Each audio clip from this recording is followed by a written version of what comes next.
Hello students, अगर अपन आगे lecture series को बढ़ाते हैं, है ना। कल अपन ने करंट इलेक्ट्रिसिटी में कुछ इंपॉर्टेंट टॉपिक डिस्कस किए थे, ड्रिफ्ट वेलोसिटी के बारे में, करंट डेंसिटी के बारे में और मोबिलिटी के बारे में, कि आपके पास ये कुछ बेसिक चीजें होती है। रेजिस्टेंस के बारे में बात की थी अपन ने कि रेजिस्टेंस क्या होता है, उसको आज फिर डिटेल से पढ़ेंगे। ओम्स लॉ जो आपके पास प्रूफ आया था उसको आप आज ओम्स लॉ भी देखेंगे भाई, जो आपकी अर्ली क्लासेस में आपने ओम्स लॉ पढ़ा था, और रियल ओम्स लॉ, इन दोनों को कंक्लूड करेंगे अपन, है ना। और दूसरी चीज कि जो आप यूज कर रहे थे कंडक्टर्स वगैरह के बारे में, कि जब कंडक्टर पे आप इलेक्ट्रिक फील्ड लगाते हो तो किस तरह से मूवमेंट होता है और करंट की डायरेक्शन क्या होती है और किस डायरेक्शन में करंट फ्लो करता है, इलेक्ट्रॉन किधर भागते हैं उसके ऑपोजिट आपका करंट आता है। पर डायरेक्शन ऑफ करंट को मैंने इजी करने के लिए आपके पास इलेक्ट्रॉन की जगह पॉजिटिव चार्ज कंसिडर कर लिया था, जिसका चार्ज सेम ही होता है और मास ऑफ इलेक्ट्रॉन के बराबर ही रखते हैं। सिर्फ वो अपनी कंसिडरेशन है ना, रियल में ऐसा नहीं होता। रियल में इलेक्ट्रॉन जो करंट आता है वो इलेक्ट्रॉन्स की वजह से ही आता है, ठीक है ना। अब देखिए थोड़ा सा आगे और बढ़े, कल से थोड़ा सा उठाए रिकेप करें कि आपके पास जो आई बराबर आया था वो आया था NEAVD, n number of free charge carriers per unit volume, ठीक है ना। इसके बारे में बात की थी अपन ने। ई होता है charge, A area of cross section और VD ड्रिफ्ट वेलोसिटी, है ना। और एक सिंपल सा न्यूमेरिकल भी किया था अपन ने।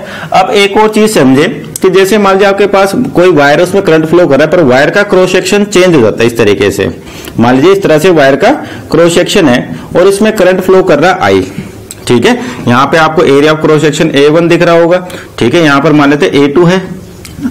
अब बात करते हैं कि जब करंट इस क्रॉस सेक्शन पे एंटर होगा, मान लीजिए 1 पर और 2 पर, जैसे 1 से पास होगा 2 पर, मान लीजिए यहाँ पे करंट मैंने बोल दिया I1 और यहाँ पे करंट बोल दिया I2।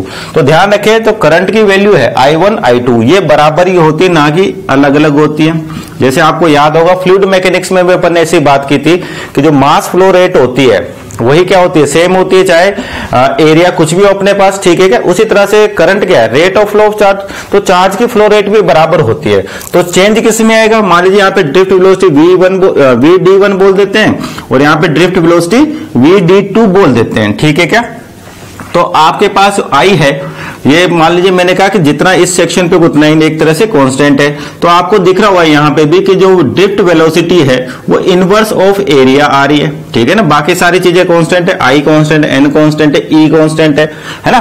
तो यहाँ पर कंक्लूड करें अपन, तो जिधर एरिया ज्यादा होगा उसकी ड्रिफ्ट वेलोसिटी कम हो जाएगी, यानी कि VD1 क्या होगा, लेस देन होगा VD2 से, यानी कि ड्रिफ्ट वेलोसिटी जो आपको सेकंड क्रॉस सेक्शन पे मिल रही है वो ज्यादा होगी। क्यों ज्यादा होगी, क्योंकि करंट की वैल्यू कभी चेंज नहीं होगी चाहे आपका क्रॉस सेक्शन कैसा हो। सेम प्रॉब्लम है फ्लूइड मैकेनिक्स जैसी, है ना। अब देखिए और चीज, तो ये तो क्लियर हुआ कि आपके पास क्रॉस सेक्शन कैसा भी हो, करंट आपके पास सेम रहेगा। चेंज क्या होती है, ड्रिफ्ट वेलोसिटी होती है according to cross section area, है ना। और एक और चीज समझे आप, ध्यान से समझे कि आपके पास अगर कोई कंडक्टर है ना, इसी की बात करते हैं वापिस, ठीक।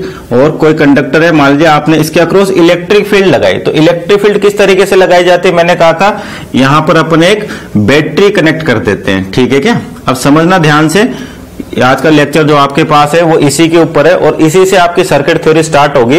तो इस वाले कंसेप्ट को ढंग से सुनें कि होता क्या है कि जो बैटरी आपके पास, और नॉर्मल आपने बैटरी पढ़ी भी होगी जिसको आप सेल बोलते हो, उस पर लिखा होता है 10 वोल्ट, 2 वोल्ट, 3 वोल्ट, 5 वोल्ट, कुछ भी। तो जैसे मान लीजिए आपके पास कोई भी बैटरी या कोई भी सेल है, उस पर लिखा हुआ है, जैसे मान लीजिए बैटरी होगी, और बैटरी को रिप्रेजेंट करने का तरीका होता है, एक आपके पास बड़ा डंडा और एक छोटा दिखता है। इसको पॉइंट को बोला जाता है हायर पोटेंशियल, इस वाले पॉइंट को बोला जाता है लोअर पोटेंशियल। और इसको चाहे तो आप पॉजिटिव भी लिख देते हैं और नेगेटिव से भी डिनोट कर देते हैं, है ना। पर रियलिटी में हाई पोटेंशियल और लो पोटेंशियल होता है। तो आपकी जो फील्ड होती है हायर पोटेंशियल से लोअर पोटेंशियल की ओर फ्लो करती है। अपने करंट इलेक्ट्रिसिटी में इलेक्ट्रोस्टैटिक्स में डील किया था कि हायर पोटेंशियल से लोअर पोटेंशियल की ओर आपकी इलेक्ट्रिक फील्ड होती है, ठीक है क्या। अब इस तरह से समझते हैं कि जो आपकी बैटरी दे रखी है और आपको गिवन है कि मान लीजिए बैटरी 10 वोल्ट की है, कितने वोल्ट की है, 10 वोल्ट की। इस 10 वोल्ट का मतलब क्या हुआ कि ये जो बैटरी अपने को 10 वोल्ट का पोटेंशियल डिफरेंस, 10 वोल्ट का पोटेंशियल डिफरेंस प्रोवाइड करते हैं, प्रोवाइड्स 10 वोल्ट पोटेंशियल डिफरेंस। ध्यान रखना, अगर आपके पास कोई बैटरी है, कोई सेल है, उस पर लिखा है 9 वोल्ट, इसका मतलब वो आपके पास 9 वोल्ट का पोटेंशियल डिफरेंस जनरेट करेगी, है ना। अब देखिए difference provides 10 volt potential difference. अब इस बैटरी को देखे ढंग से कि इस 10 वोल्ट को मैं कैसे कैसे लिख सकता हूं, है ना। कि जैसे मान लीजिए मैंने यहां पर बोल दिया 0 और तो यहां पर कितना आएगा 10, क्योंकि higher potential minus lower potential कितना आना चाहिए 10 वोल्ट आना चाहिए, अगर अपन इसको 10 वोल्ट का है, यानी कि higher potential minus lower potential. ठीक है, अगर मैंने इसको 0 कंसिडर कर लिया तो ये 10 होगा, तो डिफरेंस क्या होता है higher potential minus lower potential, यानी कि 10 माइनस 0 आपके पास 10 वोल्ट। ऐसा कोई जरूरी नहीं आप 0 माने, आप कुछ भी मान सकते हैं। सपोज करिए आपने यहाँ पे 2 मान लिया, ठीक है, नहीं यहाँ पे कितना है 2, तो यहाँ पर कितना होना चाहिए 12 होना चाहिए, दोनों को डिफरेंस करोगे वापस कितना आ रहा है 10। तो ऐसा नहीं है कि आप हमेशा 0 ही माने, आप कुछ भी मान सकते हैं, तो उसके कोरस्पॉन्डिंग दूसरी साइड का पोटेंशियल अपन लिख सकते हैं। एक साइड कोई भी पोटेंशियल कंसिडर करिए, बैटरी के दूसरी साइड आपके पास पोटेंशियल अपने आप ही एडजस्ट हो जाता है, या उसको लिख सकते हैं। ठीक है ना, जैसे मान लीजिए आपने ये माना, 2 एग्जाम्पल लिए, आप समझिए कि मान लीजिए आप तो ठीक है इस तरीके से मानते हो कि मैंने यहाँ पर 2 वोल्ट मान लिया माइनस का, किसका मान लिया माइनस का लोअर पोटेंशियल पे, तो यहां पर क्या पोटेंशियल की वैल्यू होगी, आपको नहीं समझ आता तो लिख लीजिए x, और इस डंडे से पता चल रहा है कि ये बैटरी का हायर पोटेंशियल है और ये बैटरी का लोअर पोटेंशियल है। तो डिफरेंस क्या होता है potential difference, higher potential minus lower potential, यानी कि हायर पोटेंशियल x माइनस -2 बराबर कितना होना चाहिए 10 वोल्ट, क्योंकि बैटरी कितने की है 10 वोल्ट की, तो आपके पास यहां से x की वैल्यू आएगी, वो आएगी 8 वोल्ट, कितनी आ जाएगी 8 वोल्ट। ठीक है, यानी कि इस x की वैल्यू कितनी आ गई 8 आ गई। ठीक है क्या, तो इसको मैं ऐसे बना सकता हूं, यानी कि ये -2 है तो ये कितना हो जाएगा 8 वोल्ट। अब दोनों का डिफरेंस निकालिए, आपको 10 वोल्ट ही मिलेगा। ठीक है क्या, तो किसी भी बैटरी पर अगर उसके वैल्यूज लिखी हुई है, वोल्टेज लिखा हुआ है, तो इसका मतलब है वो बैटरी आपको 10 वोल्ट का, या जो भी दे रखा है 2 वोल्ट है तो 2 वोल्ट का पोटेंशियल डिफरेंस जनरेट करते हैं। ध्यान रखना पोटेंशियल डिफरेंस। ठीक, आपकी इच्छा है तो कुछ भी, मान लीजिए आपने एक और बैटरी ली, आपको बोल दिया बैटरी आपकी 12 वोल्ट की है, कितने वोल्ट की है 12 वोल्ट की, आपने मान लीजिए यहां पर -2 कंसिडर कर लिया है ना, तो इस पर लिखना है आपको, तो मान लीजिए यहां पर x लिख दीजिए, और फॉर्मूला क्या higher potential minus lower potential, यानी कि higher potential minus lower potential should be equal to कितना होना चाहिए 12। तो यहां से जो x की वैल्यू आएगी आपके पास, तो ये इधर गया, इधर जाके पॉजिटिव हो जाएगा 14, तो x की वैल्यू आ गई -14 वोल्ट। ठीक है क्या, तो यानी कि यहां पर -2 है तो यहां पर कितना होगा -14 होगा।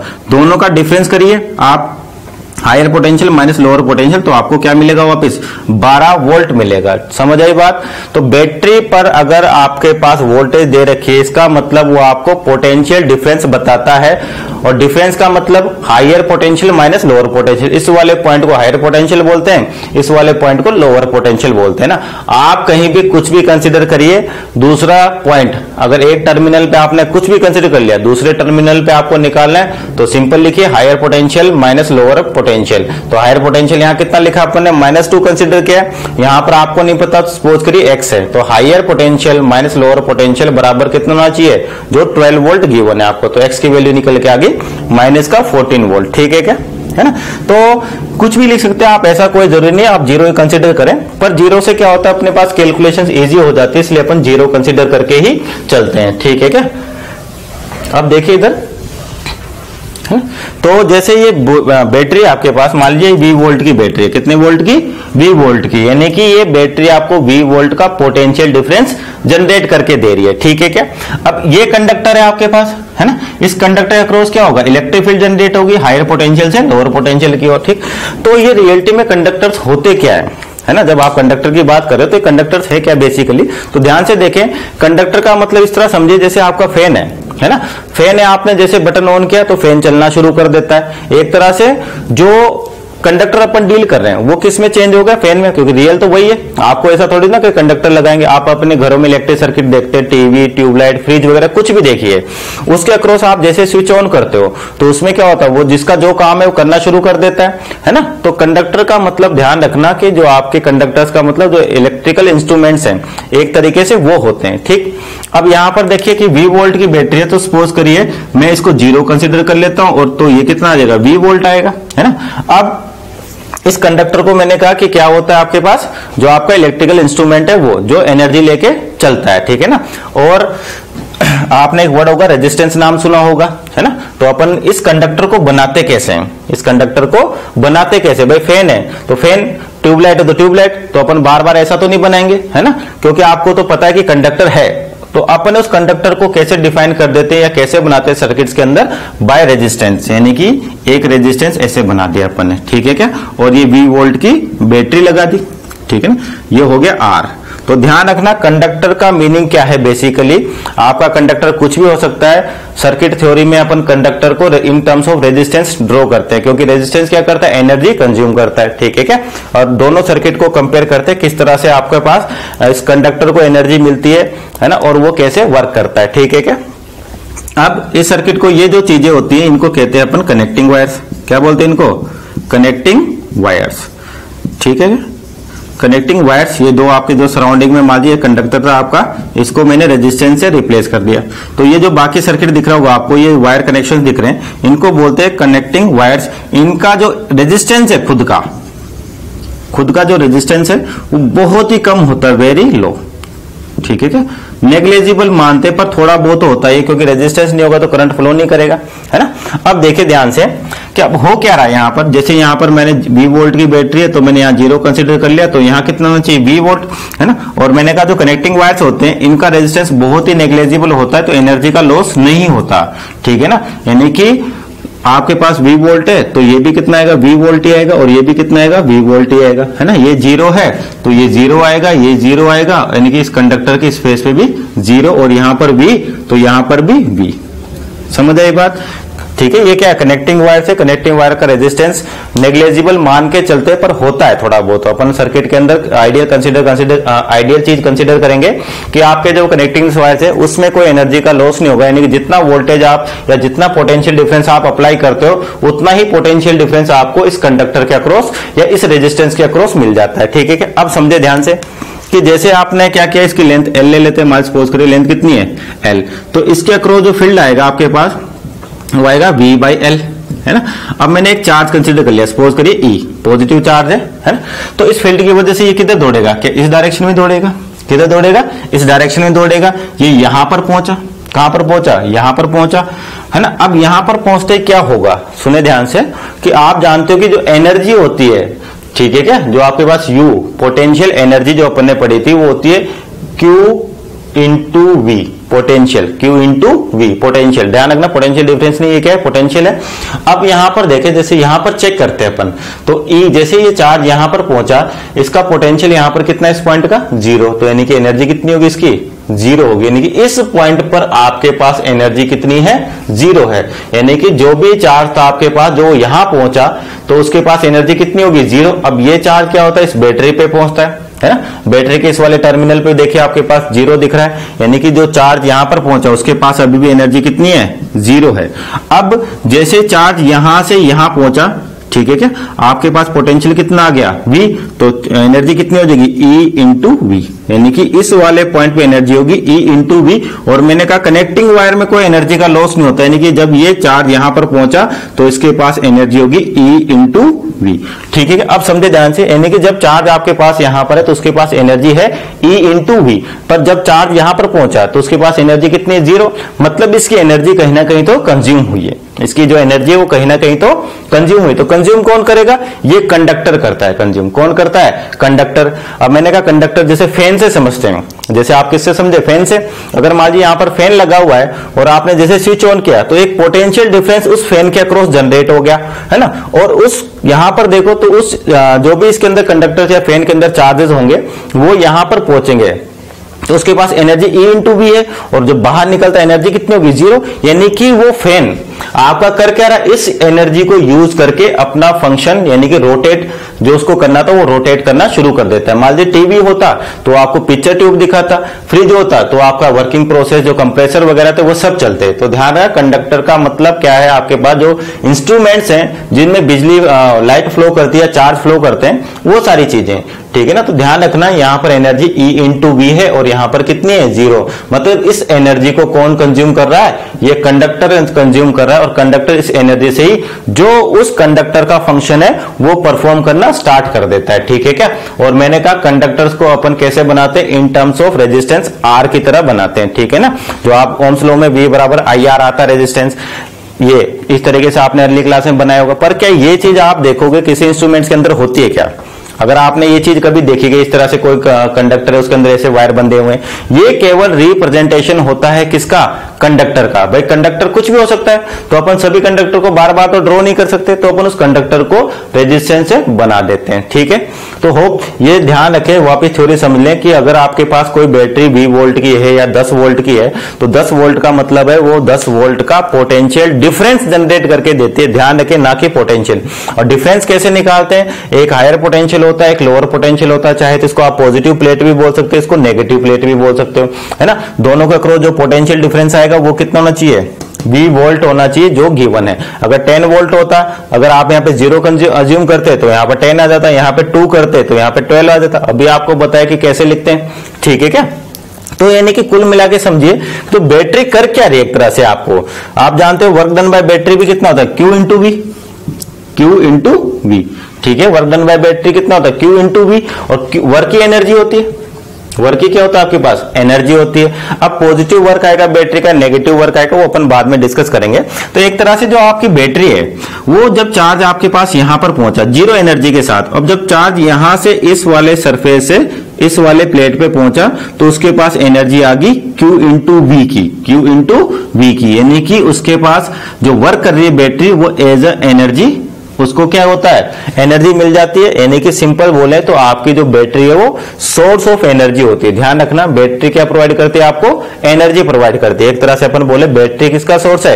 एनर्जी का सोर्स होता है, ना कि चार्ज का सोर्स होता है। कि बैटरी से ऐसा नहीं बोल सकते आप कि मेरे को करंट मिल रहा है, बैटरी से करंट नहीं होता। बैटरी क्या देती है आपको? चार्ज देती है। क्या देती है? सॉरी, एनर्जी देती है आपकी। किसको? चार्जेस को। और वो चार्जेस एनर्जी को लेके यहां पर जाते हैं और कंडक्टर एनर्जी यूज करता है, फिर चार्ज एनर्जी खत्म हुई, वापस बैटरी के पास पहुंचा, बैटरी ने फिर एनर्जी दी, फिर इस तरह से सर्किट आपका दौड़ता रहता है। और क्या होता है? कंटिन्यूस आपको कंडक्टर को एनर्जी मिलती रहती है। तो ध्यान रखें, यानी कि एक तरह से बैटरी किसका सोर्स है? सोर्स ऑफ एनर्जी होती है, सोर्स ऑफ एनर्जी। तो ऐसा कभी ना बोले कि जो आपकी बैटरी आपको करंट प्रोवाइड कर रही है, बैटरी क्या देती है आपको? एनर्जी देती है। ठीक है क्या? ये सिर्फ समझने वाली चीजें, ये कहीं आपसे एग्जाम वगैरह में नहीं पूछी जाएंगी, ये कंसेप्ट है ना। ये सिर्फ कंसेप्ट है कि किस तरह से आपका वर्किंग होती है। आपसे कहीं नहीं पूछा जाएगा कि बताओ वर्किंग बताओ, कंडक्टर क्या होती है, बैटरी कैसे काम करती है। तो ये जनरली एक्सप्लेनेशन है कि किसी भी कंडक्टर के थ्रू जब आप पोटेंशियल डिफरेंस लगाते हो तो क्या होता है, यानी कि एक तरह से एनर्जी मिलती है। और इस तरह से बात करें पर एनर्जी, यानी कि बैटरी किसका सोर्स है? एनर्जी का सोर्स है। और जो चार्ज है वो क्या है? एक तरह से एनर्जी करियर्स है। चार्ज को क्या बोल सकते हो आप? एनर्जी करियर्स, यानी कि वो एनर्जी को लेके जा रहे हैं। ठीक है, ध्यान रखना। चार्ज क्या होते हैं आपके पास? एनर्जी करियर्स होते हैं। जो एनर्जी बैटरी ने दी उसको कहां पर पहुंचाना है? कंडक्टर को पहुंचाना है। ठीक है स्टूडेंट, नहीं समझ आए तो इस वीडियो को दोबारा देखें, मतलब स्टार्टिंग से इस वाले कंसेप्ट को दोबारा देखें, है ना। अब देखिए इधर, मैंने कहा कंडक्टर को अपन रिप्लेस कर देते हैं रेजिस्टेंस से। किससे रिप्लेस करते हैं? रेजिस्टेंस। ठीक है क्या? क्यों करते हैं? क्योंकि क्या होता है, हर कंडक्टर तो अपन बना नहीं सकते, इसके लिए अपन कंडक्टर को किस शेप में? रेजिस्टेंस की शेप में बना देते हैं। और ये आपके पास कनेक्टिंग वायर्स होते हैं, इनका रेजिस्टेंस नेग्लेजिबल होता है या बहुत ही कम होता है। अपन सर्किट थ्योरी में आइडियल मान के चलते हैं कि यहां पर कोई एनर्जी का लॉस नहीं हो रहा, एनर्जी का लॉस नहीं हो रहा, यानी कि पूरी की पूरी एनर्जी कंडक्टर के पास जाती है। पर रियलिटी में क्या होता है? कुछ ना कुछ एनर्जी लॉस होती है, क्योंकि वायर है तो कोई ना कोई उसका रेजिस्टेंस होगा, वो कुछ ना कुछ एनर्जी खुद भी कंज्यूम करेगा, क्योंकि वायर भी तो कंडक्टर ही है। और अभी भी कहा मैंने कंडक्टर है तो उसको तो एनर्जी चाहिए, है ना। पर अपन क्या इनको प्लेन वायर्स के थ्रू बना रहे हैं। कैसे बना? मैंने यहाँ पे कोई रेजिस्टेंस नहीं बनाया, यहाँ पर नहीं बनाया, मैंने सिंपल इस कंडक्टर को इस रेजिस्टेंस से रिप्लेस किया। मैंने यहाँ पर इस कंडक्टिंग वायर को, सॉरी कनेक्टिंग वायर को नहीं बता रखा या रेजिस्टेंस की टर्म में नहीं बना रखा। क्यों नहीं बना रखा? क्योंकि अपन मान के चलते हैं कि ये आइडियल होते हैं, इनका रेजिस्टेंस नेग्लेजिबल होता है, यानी कि एनर्जी बिल्कुल भी कंज्यूम नहीं करते। तो इसको सिंपल लैंग्वेज में कहते हैं प्लेन वायर्स। क्या बोलते हैं इनको? Plain wires. यानी कि जब भी आपके पास प्लेन वायर लिखा आ गया तो समझ लिए उसका जो रेजिस्टेंस है वो लगभग जीरो के बराबर होगा, पर जीरो नहीं होगा। ठीक है क्या? Okay students, plain wire. ठीक है क्या?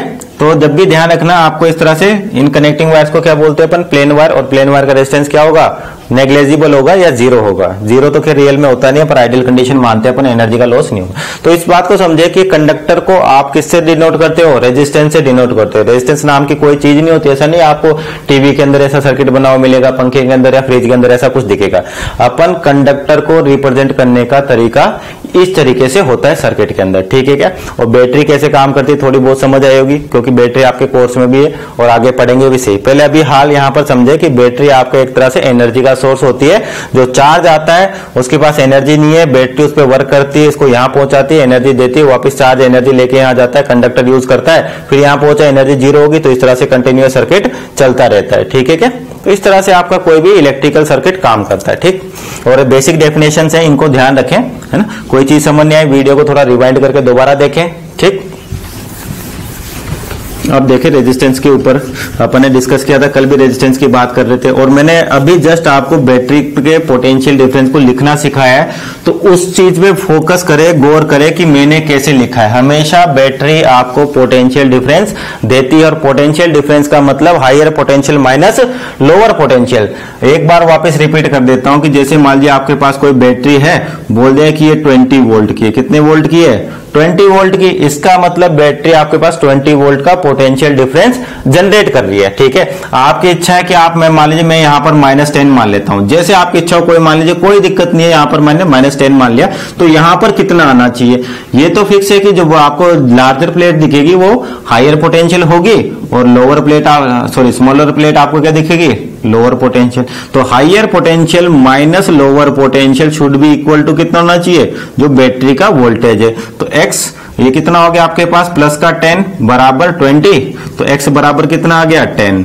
यानी कि अगर यहाँ पर -10 है तो यहाँ पे प्लस का 10 आएगा। अब देखिए higher potential minus lower potential करोगे तो आपको 20 वोल्ट मिल जाएगा। ध्यान रखना, पर अपन इजी करने के लिए यहाँ 0 मान लेते हैं, तो यहाँ पर ऑटोमेटिक कितना आएगा? 20 वोल्ट। ठीक है क्या? अब चलते हैं आगे थोड़ा सा, और रेजिस्टेंस पे, है ना, कि रेजिस्टेंसेस वगैरह की बात कर रहे थे अपन। अब एक और चीज इंपॉर्टेंट कि रेजिस्टेंस, ठीक है, अपन समझ तो गए इस तरह से होता है, काम बैटरी ऐसे करती है ना, ये सारी चीजें। अब कुछ बेसिक चीजें और देखते हैं, है ना, कि आपके पास ओम्स लॉ की बात करते हैं, जो अपन ने कल प्रूफ किया था, ओम्स लॉ। ठीक है, आपने पढ़ा भी होगा। क्या कहता ओम्स लॉ? कि अगर किसी भी कंडक्टर के अक्रॉस कोई पोटेंशियल डिफरेंस अप्लाई किया जाता है, तो जो आपका पोटेंशियल डिफरेंस है वो डायरेक्टली प्रोपोर्शनल टू करंट होता है। Directly proportional to current. आपको डेफिनेशन खुद लिखनी है, मैं बोल देता हूं। Whenever there is a potential difference is applied across a conductor, then the potential difference is directly proportional to flow of current. Directly proportional to flow of current, यानी कि V प्रोपोर्शनल टू I, है ना। और जब proportionality को हटाते तो V बराबर IR होता है, और यही R क्या कहलाता है आपके पास? रेजिस्टेंस कहलाता है। ठीक है क्या? रेजिस्टेंस का मतलब अब समझ आ गया आपको, कंडक्टर होता है जो एनर्जी यूज करता है। और आपने देखा होगा, पढ़ा भी होगा कि अपन हीट निकालते हैं H बराबर I²RT से, अर्ली क्लासेस में 10th में बताया जाता है। वो एनर्जी एक तरह से वही एनर्जी जो बैटरी उसको प्रोवाइड कर रही है, ठीक है, या एक्स्ट्रा कोई वोल्टेज का सोर्स है वो प्रोवाइड कर रहा है। ठीक, तो इस तरीके से। तो रेजिस्टेंस अपन ने कल भी डिस्कस किया था थोड़ा बहुत, 2mL/NE² T/A। N क्या था? नंबर ऑफ फ्री चार्ज पर वॉल्यूम। E चार्ज है आपके पास, T रिलैक्सेशन टाइम, है ना। और ये चीज क्या कहलाती है? रेजिस्टिविटी कहलाती है, रो। ठीक है, ये अपने पास किसका डिपेंडेंट है? केवल मेटल की। इसका कोई ज्योमेट्री से लेना देना नहीं है, पर रेजिस्टेंस का ज्योमेट्री से लेना देना होता है, क्योंकि लेंथ भी आती है और एरिया भी आता है। ठीक है क्या? तो R बराबर रो L/A, R बराबर रो L/A जो आप लिखते थे, है ना। ये हो गया आपके पास रेजिस्टेंस यूनिट ओम बताई दी थी अपने पास, है ना। अब देखो आगे, और कि जो रेजिस्टेंस डिफाइन कर दिया अपने। ठीक, अब देखिए कि मान लीजिए ओम्स लॉ की डेफिनेशन होगी, है ना। अब आपके पास तीन तरह से मेटल होते हैं जिनको कहते हैं, पहले तो आते हैं कंडक्टर्स। ठीक है, कंडक्टर। आपने इंसुलेटर्स, इनका नाम भी सुना होगा, इंसुलेटर्स। ठीक है, और तीसरा आपके पास सेमीकंडक्टर्स। ठीक है, तीन तरह के होते हैं सेमी कंडक्टर्स। थोड़ा बहुत इंट्रोडक्शन में अपने सेमी कंडक्टर्स देखा है। भाई आपके पास जो करंट देते हैं अपने को कंडक्टर्स और सेमी कंडक्टर्स होते हैं। इंसुलेटर में कोई करंट फ्लो नहीं करता, है ना, तो इसकी तो कहानी ही खत्म होगी। अब देखिए कि आपको कल बताया था कि जो आपका रेजिस्टेंस है वो रेजिस्टिविटी है, वो टेम्परेचर के साथ वेरी करती है। किसके साथ वेरी करती है? टेम्परेचर के साथ वेरी करती है ना। अब टेम्परेचर के साथ वेरी करती है तो किस तरह से वेरी करती है उसको सीख लेते हैं। कंडक्टर्स में किस तरह से वेरी होता है और सेमीकंडक्टर में आपका रेजिस्टेंस किस तरीके से वेरी होता है। पहले बात करते हैं कंडक्टर की, यानी कि अपन मान लीजिए कंडक्टर की बात करते हो और आप टेम्परेचर बढ़ा देते हो, टेम्परेचर को क्या कर रहे हो, इंक्रीज कर रहे हो। सपोज करिए मैं इसको कैपिटल टी लिख देता हूं टेम्परेचर को। अगर आप टेम्परेचर इंक्रीज करते हो तो कंडक्टर के रेजिस्टेंस पे क्या फर्क पड़ेगा। आर कितना है 2ml/ne² टी इंटू ए। टी होता है आपके पास रिलैक्सेशन टाइम। तो जैसे आप टेम्परेचर बढ़ाते हो कि एनर्जी आपके पास चार्जेस की क्या होती है, एनर्जी बढ़ जाती है। एनर्जी बढ़ जाएंगे तो कोलिजन्स क्या होते हैं, जल्दी जल्दी होने लग जाते हैं। यानी कि रिलैक्सेशन टाइम की डेफिनेशन क्या थी, collision time between a successive collision. तो अब एनर्जी ज्यादा होगी तो कोलिजन जल्दी जल्दी होंगे। मींस जो आपका रिलैक्सेशन टाइम है वो क्या हो जाता है, डिक्रीज हो जाता है। रिलैक्सेशन टाइम क्या हो जाता है, डिक्रीज हो जाता है। इसका मतलब आपका रेजिस्टेंस इंक्रीज हो जाता है। तो ध्यान रखना कि अगर जैसे आप टेम्परेचर बढ़ाते हो तो कंडक्टर्स का तो रेजिस्टेंस इंक्रीज होता है। क्यों होता है, क्योंकि एनर्जी मिलेगी तो कोलिजन्स थोड़े तेजी से होंगे। तो रिलैक्सेशन टाइम यानी कि टाइम बिटवीन सक्सेसिव कोलिजन क्या हो जाता है, डिक्रीज हो जाएगा, है ना। तो आर क्या हो जाएगा, इंक्रीज हो जाएगा। इंसुलेटर्स में कोई फर्क ही नहीं पड़ता। सेमीकंडक्टर्स की बात करते हैं। सेमीकंडक्टर के केस में क्या होता है, देखिए ध्यान से, कि जैसे आप टेम्परेचर बढ़ाओगे तो सेमीकंडक्टर्स में एक और चीज बताई थी कि जैसे जैसे आप टेम्परेचर बढ़ाते हो उसमें करंट की वैल्यू या चार्ज कैरियर्स में भी क्या होता है, इंक्रीमेंट होता है। तो एन जैसे अपने लिखा नंबर ऑफ चार्ज कैरियर्स पर इनटू वॉल्यूम। तो चार्ज कैरियर्स में इंक्रीजमेंट हो रहा है और साथ के साथ में टी में भी डिक्रीमेंट हो रहा है, ठीक है क्या। तो यानी कि एक चीज तो इंक्रीज हो रही है, यानी कि सेमीकंडक्टर के लिए एन की वैल्यू है ये तो इंक्रीज, यानी कि number of free charge carriers पर इनटू वॉल्यूम इंक्रीज होते हैं। सेमीकंडक्टर में डिफाइन किया था मैंने कि क्या होता है आपके पास, जैसे टेम्परेचर बढ़ाते हो तो होल्स और इलेक्ट्रॉन्स की क्वांटिटी बढ़ती है और वही क्या होते हैं, चार्ज कैरियर्स होते हैं, है ना। तो सेमीकंडक्टर के केस में जैसे आप टेम्परेचर बढ़ाओगे एन की वैल्यू यानी कि चार्ज कैरियर्स की वैल्यू बढ़ेगी और रिलैक्सेशन टाइम क्या हो जाएगा, कम होता है। वो तो होना ही है ना। पर इसमें डोमिनेट जो करता है वो ये करता है, यानी कि डोमिनेटिंग फैक्टर कौन सा, एन, यानी कि number of charge carriers increase होते हैं, है ना। यानी कि ये चीज इसको डोमिनेट कर जाती है। यहाँ कंडक्टर के केस में ऐसा नहीं होता। कंडक्टर्स के केस में जो नंबर ऑफ चार्ज कैरियर्स हैं वो सेम रहते हैं, वो इंक्रीज नहीं होते, पर सेमीकंडक्टर्स में इंक्रीज हो जाते हैं, है ना, होल्स और इलेक्ट्रॉन्स की वजह से।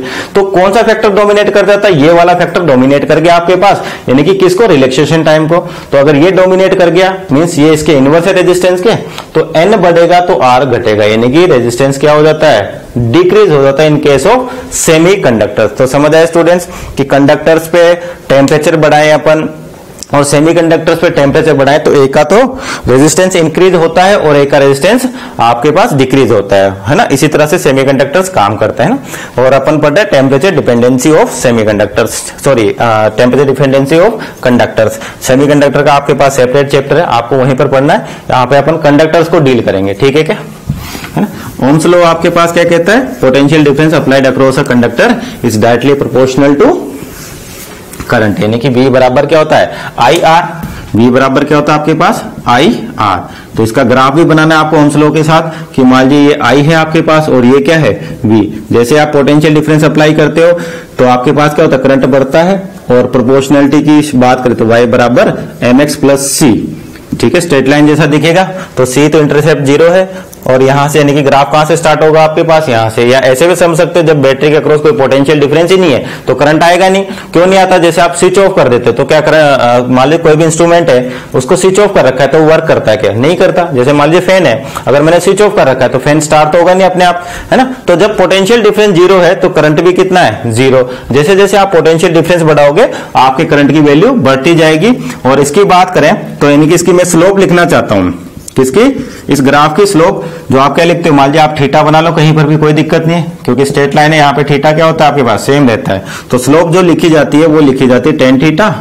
क्या लिखी जाती है, टेन थीटा। या फिर यहाँ पे dy बाई dx लिखते थे आप वहां पे, तो यहाँ पे तो अपने पास एग्जैक्ट वैल्यू है तो v अपॉन आई। क्या होता है, v अपॉन आई। और इस इक्वेशन से देखें v अपॉन आई की वैल्यू होगी आपके पास, देखे ध्यान से, इधर लेके आए तो कितना आ जाएगा, R। यानी कि जो भी स्लोप आएगी वही आपका रेजिस्टेंस होगा, ठीक है क्या। तो ओम्स लॉ के साथ साथ ये ग्राफ भी बनाना है आपको, स्लोप के बारे में ध्यान भी रखना है। स्लोप होती है टेन थीटा और टेन थीटा का होता है परपेंडिकुलर अपॉन बेस, ठीक है ना। या फिर dy बाई dx जो अपन लिखते थे, dy बाई dx। लेकिन यहाँ पे y की जगह कितना है, v है, और x की जगह कितना है, r। तो स्लोप कितनी हो जाएगी, टेन थीटा बराबर v अपॉन आई। और v अपॉन आई इस इक्वेशन से देखें तो i को यहाँ लगे यानी कि r। तो slope is proportional to r, यानी कि स्लोप आपको रेजिस्टेंस बता देगी, ठीक है क्या। अब इन इंस्ट्रूमेंट्स पे जो बेस होते हैं आपके पास उनको कहा जाता है, सॉरी, जो इंस्ट्रूमेंट्स ओम्स लॉ पे बेस होते हैं उनको बोलते हैं ओमिक इंस्ट्रूमेंट्स या ओमिक मेटल्स या कंडक्टर्स, जो भी आपको बोलना है, ठीक है। ओमिक मेटल्स बोल दो, ओमिक कंडक्टर्स बोल दो, कोई दिक्कत नहीं है। तो ओमिक कंडक्टर्स या मेटल्स क्या होते हैं? जो ओम्स लॉ को फॉलो करते हैं, जो ओम्स लॉ को फॉलो करते हैं, current proportional to voltage proportional to current होता है। और दूसरा था नॉन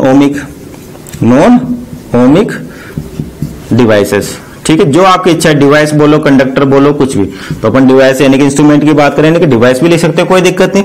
तो नॉन ओमिक डिवाइस क्या होते हैं? जो ओम्स लॉ को फॉलो नहीं करते, जैसे सेमीकंडक्टर्स, है ना। सेमीकंडक्टर्स आपके पास ओम्स लॉ को फॉलो नहीं करते, ठीक है। बहुत सारे डिवाइसेस हैं जो ओम्स लॉ को फॉलो नहीं करते। खैर अपन तो यहाँ कंडक्टर्स की बात करें, और अपने लिए क्या होगा कि जो ओमिक मेटल्स या ओमिक डिवाइस हैं जो ओम्स लॉ को फॉलो करेंगे। बात समझ आएगी? इस चीज का ध्यान रखना। अगर ओम्स लॉ आता है, उसका प्रूफ अपन कर चुके हैं, है ना। प्रूफ कोई पूछा नहीं जाता, आपको किस तरह से प्रूफ किया, वहां से जो क्वांटिटीज इंपॉर्टेंट है कि मैं टेम्परेचर बढ़ाऊं तो क्या होगा, अगर मैं मान लीजिए नंबर ऑफ चार्ज करें बढ़ा दूं तो क्या होगा, वो सारी डिटेल आपको किससे मिलती है? इस रेजिस्टेंस के फॉर्मूले से मिलती है। और रेजिस्टेंस बेसिकली आपका है क्या?